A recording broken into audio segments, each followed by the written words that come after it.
लखनऊ शहर की सच्ची घटना। एक चुड़ैल रोजाना रात में आकर एक चाय वाले के साथ सो जाती थी। फिर जो हुआ उसे देखकर आप भी दंग रह जाओगे। लखनऊ की तंग गलियों में जहाँ दिन में चहल पहल होती है और रातें रहस्य से भर जाती है, वहीं एक चाय वाला रघु 2 साल तक एक ऐसे रहस्य का शिकार होता है जिसे सुनकर किसी की भी रूह कांप जाएगी। ये कहानी केवल डर, पीड़ा और रहस्य की नहीं है, बल्कि विश्वास, आस्था और चमत्कार की भी है। चलिए शुरू करते हैं और रघु की जुबानी सुनते हैं। उसकी सच्ची और दिल को छू लेने वाली यह कहानी आपको सोचने पर मजबूर कर देगी। रघुनाथ वर्मा उर्फ रघु लखनऊ के चौक इलाके की भीड़ भाड़ वाली गलियों में एक छोटा सा चाय का ठेला लगाता था। उसकी उम्र लगभग 35 वर्ष थी।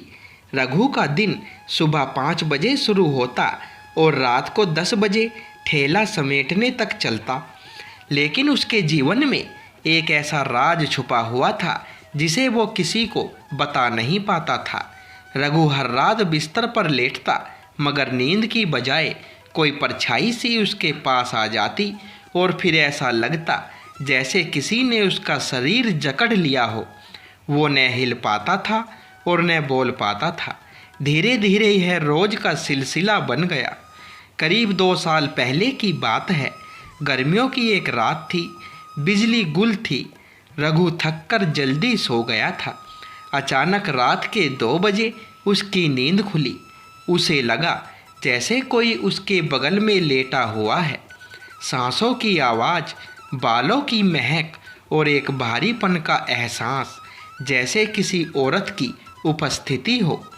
उसने हिम्मत करके आंखें खोली, लेकिन कोई नहीं था। उसे लगा शायद कोई सपना देखा होगा, लेकिन यह केवल शुरुआत थी। इसके बाद तो हर रात रघु को वही एहसास होता। वो न बोल सकता था, न हिल सकता था। उसका शरीर अकड़ जाता। उसे लगने लगा जैसे कोई उसके ऊपर बैठ जाता है। उसके सपने में सफ़ेद साड़ी पहने एक औरत आती थी, जिसकी आंखें लाल होती और बाल बिखरे होते। धीरे धीरे वो औरत सपनों से निकलकर उसकी हकीकत बन गई। रघु की सेहत दिन प्रतिदिन गिरने लगी। आँखों के नीचे काले घेरे, शरीर में थकावट, भूख न लगना, ये सब अब रोज की बात हो गई थी। उसके ग्राहक भी अब कम होने लगे थे। जब भी उससे कोई पूछता, क्या हुआ रघु भैया, बीमार लग रहे हो, रघु मुस्कुराता लेकिन दिल से रोता था। उसे समझ नहीं आता था कि वह किससे कहे कि कोई आत्मा हर रात उसके साथ सोने आती है। एक रात रघु ने अपना मोबाइल पास रखकर वीडियो रिकॉर्डिंग ऑन कर दी। सुबह जब उसने वीडियो देखा तो उसका खून जम गया। उसमें साफ दिख रहा था कि एक सफ़ेद साड़ी पहने महिला उसके बगल में सोई हुई थी। उसका चेहरा धुंधला था, लेकिन लाल आंखें और डरावना चेहरा साफ झलक रहा था। अब रघु को यकीन हो गया था कि यह कोई मन का भ्रम नहीं है, बल्कि एक आत्मा है जो उसकी ज़िंदगी बर्बाद कर रही है। एक रात जब रघु ने डर के मारे रोते हुए सोने की कोशिश की, तो उसे एक सपना आया। उस सपने में एक साधु प्रकट हुए। उन्होंने कहा, बेटा, तुझे भय नहीं होना चाहिए। पास ही हनुमान जी का मंदिर है, तू वहाँ जा और हनुमान जी की मूर्ति से थोड़ा सा सिंदूर अपनी चोटी में लगा और रोज हनुमान चालीसा का पाठ कर। जब भी डर लगे, हनुमान जी का नाम लेना, फिर देख कौन तुझे छूता है। रघु की आंखें खुली और उसका शरीर पसीने से भीगा हुआ था, लेकिन दिल को एक अजीब सी शांति मिली थी। अगली सुबह रघु मंदिर गया, हनुमान जी के चरणों में गिर पड़ा, खूब रोया, माफ़ी मांगी और फिर मूर्ति से थोड़ा सा सिंदूर लेकर अपनी चोटी में लगाया। उस दिन चाय की दुकान देर से खोली, लेकिन मन में एक नया विश्वास था। रघु ने ठान लिया था कि अब वो डर के साथ नहीं, आस्था के साथ जिएगा। रघु ने कांपते होठों से मन ही मन हनुमान चालीसा का पाठ शुरू किया। कमरे में जैसे हवा थम सी गई हो। अचानक उसे महसूस हुआ कि जिस भारीपन ने उसके सीने को दबा रखा था वह हल्का होने लगा है। जैसे ही पाठ पूरा हुआ उसे कमरे में एक झटके की आवाज़ आई और खिड़की अपने आप खुल गई। एक पल को लगा जैसे कोई साया चीखता हुआ कमरे से बाहर भागा हो। सुबह जब रघु उठा तो शरीर में हल्कापन था, जैसे सालों बाद चैन की नींद आई हो। पहली बार उसे लगा कि जैसे वो इस डरावने सिलसिले पर जीत हासिल कर सकता है। अब रघु का दिन मंदिर जाकर सिंदूर लगाकर शुरू होता और रातें हनुमान चालीसा के पाठ के साथ खत्म होती। उसने अपने ठेले पर एक छोटा सा हनुमान जी का फोटो भी रख लिया।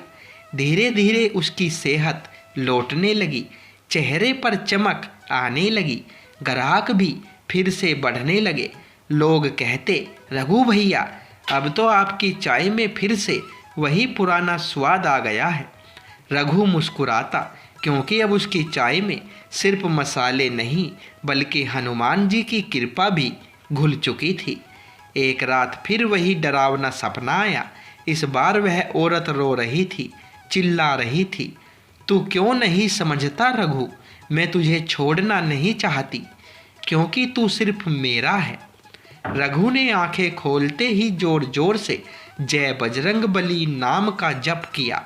अचानक कमरे की दीवारें थर थर कांपने उठी, जैसे भूकंप आया हो। औरत की चीखें कमरे में गूंजती रही, लेकिन कुछ ही पलों में सब शांत हो गया। अगली सुबह मंदिर में पुजारी ने रघु से कहा, बेटा वो आत्मा अब मजबूर हो गई है, लेकिन अभी उसका पूरा अंत नहीं हुआ है। उसे बांधने के लिए अंतिम उपाय करना होगा। पुजारी ने रघु को समझाया कि आत्मा कोई सामान्य नहीं थी, वह एक युवती थी जिसका कुछ साल पहले बलात्कार हुआ था और उसके बाद उसे मारकर उसी इलाके में फेंक दिया गया था जहां रघु की दुकान थी। उसे आत्मा ने तुझे इसलिए चुना क्योंकि तू उस जगह का सबसे मासूम और अकेला व्यक्ति था। तुझ में जीवन था, गर्मी थी, संवेदना थी। वो इन्हीं चीज़ों को चुराना चाहती थी। रघु सन्न रह गया। पहली बार उसे उस साए के पीछे की कहानी का अंदाजा हुआ। अब डर के साथ साथ करुणा भी होने लगी थी। पुजारी ने बताया कि पूर्णमासी की रात को जब आत्मिक ऊर्जा सबसे तीव्र होती है तब हनुमान जी के नाम का हवन किया जाए और उसे आत्मा के मोक्ष के लिए प्रार्थना की जाए। रघु ने पूरे महल्ले के सहयोग से हवन की तैयारी की। पूरी रात मंत्रों की गूंज, हवन की अग्नि और हनुमान चालीसा के पाठ से वातावरण पवित्र हो गया। अचानक आधी रात को हवा बहुत तेज चलने लगी, हवन की अग्नि उठने लगी और रघु की आंखों के सामने वही सफ़ेद साड़ी वाली आत्मा प्रकट हुई। लेकिन इस बार वह शांत थी। उसकी आंखों में लालिमा की जगह पानी था। उसने रघु की ओर देखा और जैसे आशीर्वाद में हाथ उठाया, फिर कुछ पल में अग्नि की लपटों में समा गई। उस रात के बाद रघु की जिंदगी पूरी तरह बदल गई। उसे फिर कभी वह आत्मा नहीं दिखी, ना कोई सपना, ना कोई डर। अब वह हर मंगलवार व शनिवार को गरीब बच्चों को भोजन कराता, हनुमान जी के मंदिर में सेवा करता और ठेले पर आने वाले हर ग्राहक को हनुमान जी का प्रसाद देता, यह कहकर कि यह बजरंग बली की कृपा है। लोग उसकी कहानी जानकर आश्चर्य करते, लेकिन रघु सिर्फ मुस्कुराता। वह जानता था कि चाय की खुशबू में अब डर नहीं, विश्वास है। रघु की कहानी लखनऊ के अखबारों में छपी। एक स्थानीय पत्रकार ने उस पर डॉक्यूमेंट्री बनाई, चाय वाले पर एक चुड़ैल का साया। जो सोशल मीडिया पर वायरल हो गई। लोग उसे चाय वाला बाबा कहने लगे, लेकिन रघु ने कभी खुद को कोई चमत्कारी इंसान नहीं माना। वह हमेशा यही कहता, अगर मन में डर हो तो आत्माएं जीतती है, लेकिन अगर मन में विश्वास हो तो भगवान साथ चलने लगते हैं। रघु की कहानी सिर्फ एक चुड़ैल और चाय वाले की कहानी नहीं है, यह उस हर इंसान की कहानी है जो अकेले डर से लड़ रहा है लेकिन विश्वास करना भूल गया है। हनुमान कृपा ने न केवल रघु को बचाया बल्कि उसे जीवन की एक नई दिशा दी। और शायद आज भी जब आप लखनऊ की गलियों में चाय पीने जाए तो रघु की दुकान से आती चाय की खुशबू में आपको एक दिव्य एहसास हो, क्योंकि हर डर की रात के बाद आस्था की सुबह जरूर आती है। अगर आपके जीवन में कोई साया है, डर है, बेचैनी है, तो रघु की तरह आप भी हनुमान जी की शरण में जाए। राम भक्त, हनुमान स्मरण और सच्चा विश्वास हर बुराई का अंत है।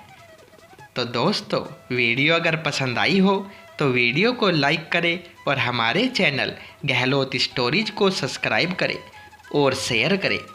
कमेंट बॉक्स में जय बजरंगबली अवश्य लिखें। धन्यवाद।